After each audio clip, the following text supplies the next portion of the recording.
नमस्कार दर्शक बंधु मु प्रदीप आपण मानक स्वागत करुच्ची आजिर आउ एक नुआ भिडियो।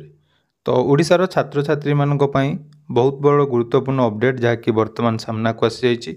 तो जानिथिबे ओडिशा सरकार तरफ प्रत्येक वर्ष मेधावी छात्र छात्री मानक जहाँकि फ्री रे लैपटॉप प्रदान करा जाए। तो ये लैपटॉप डीबीटी माध्यम आपण मानक बैंक अकाउंट को जहाँकि 30,000 टंका सरकार तरफ डायरेक्ट ट्रांसफर करा जाए।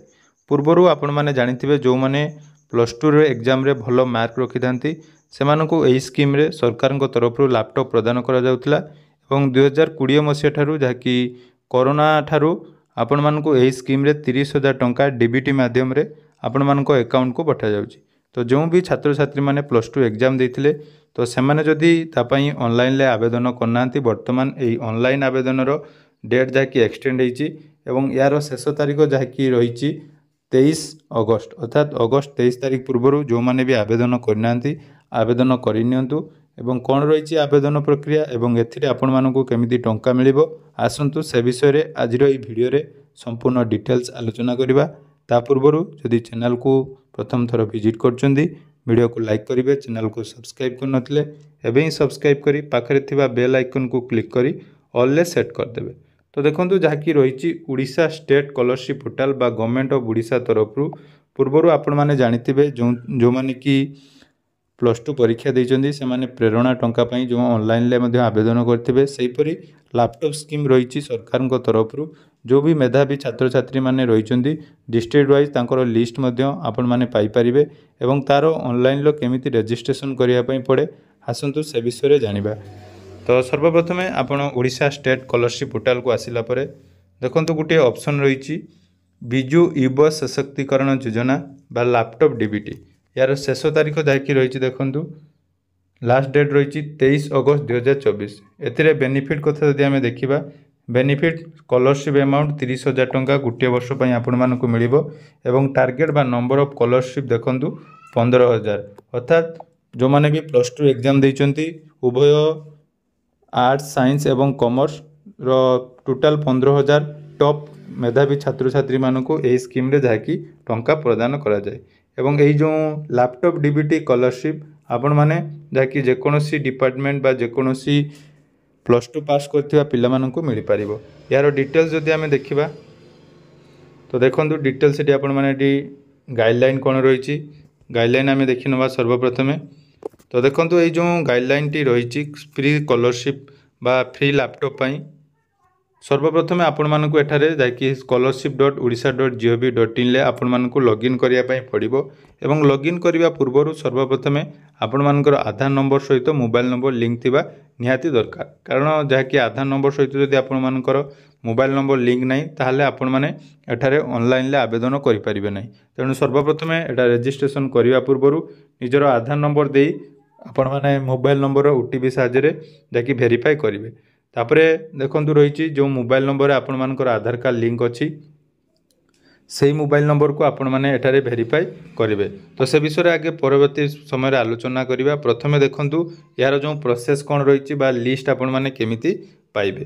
तो प्रथम जो रही देखंतु 15,000 एलिजिबल स्टूडेंट जो माने कि आपणकर प्लस टू एग्जाम रे भल मार्क रखिथे तांकु डायरेक्ट बेनिफिट ट्रांसफर बा डीबीटी माध्यम रे 30,000 टंका बिजु युवा सशक्तिकरण योजना अनुसार पाई परिबे एवं एई जो आपण माने आवेदन करिवे ता पई किछि डॉक्यूमेंट रो मध्ये आवश्यकता रही से डॉक्यूमेंट मानक मध्ये देखंतु सर्वप्रथमे रही format to update Aadhaar number in state scholarship portal एटा गोटे फॉर्म रही एई फॉर्म टी आपण मानक फिलअप करिया पई पड़िबो। प्रथमे देखंतु रही name of the student father name तापर आधार नंबर एवं आधार रो सेल्फ कॉपी जहाँकि अटेस्टेड कॉपी आपन देबे।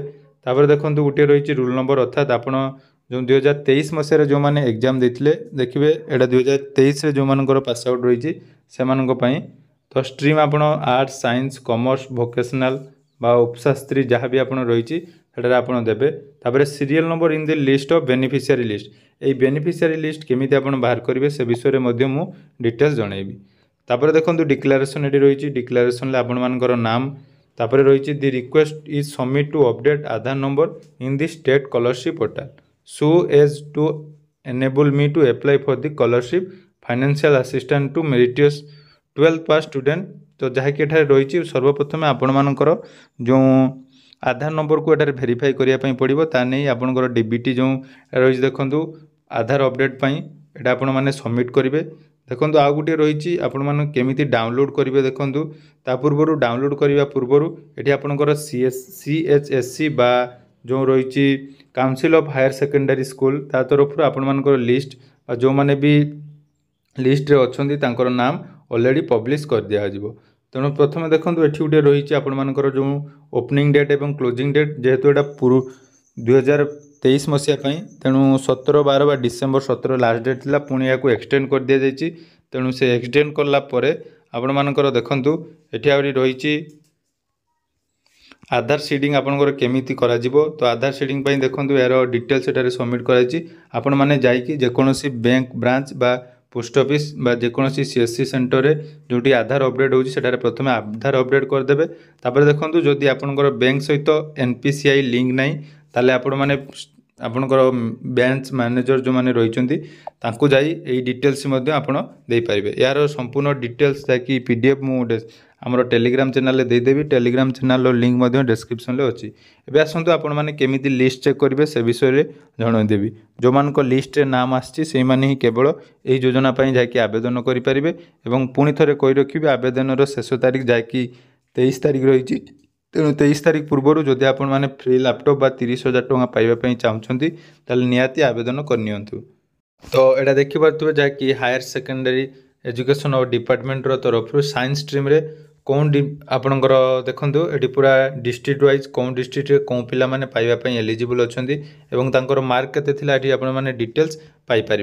तो जदि आपण मानकर नाम यही लिस्ट रे अच्छी आपण माने एपर्यंत आवेदन करना तो निहाती यही लिस्ट चेक कर दिंतु। एवं डिस्ट्रिक्ट वाइज जैकि कट ऑफ आपण माने अलग अलग रही है तेणु जो भी डिस्ट्रिक्ट रे आपण माने बिलोंग्स करछोंदी से डिस्ट्रिक्ट को चूज करी आपण माने एठारे निजर लिस्ट बा नाम चेक करेंगे। तो जदि आपंकर ये PDF टी आवश्यक अच्छी तो निहाती मो संग आमर टेलीग्राम चैनल जॉइन हूँ टेलीग्राम चैनल रु ये PDF टी पाइबे। तेणु पुणी थे कही रखी जो भी पिला माने आपण मानकर यही स्कॉलरशिप एलिजिबल अच्छा आवेदन करने चाहते ताले जल्दी यार आवेदन करनियंतु। कारण पुणी थे सरकार तरफ जेहेतु गाइडलाइन बा डेडलाइन पुणी थे वृद्धि करा जायछि तेणु जो माने भी जानी पारि नांती बा आवेदन करिना तो निहाती आवेदन करनियंतु जहाँद्वारा कि आपण मैंने 30,000 टंका यही स्कीम रे पाई परिबे।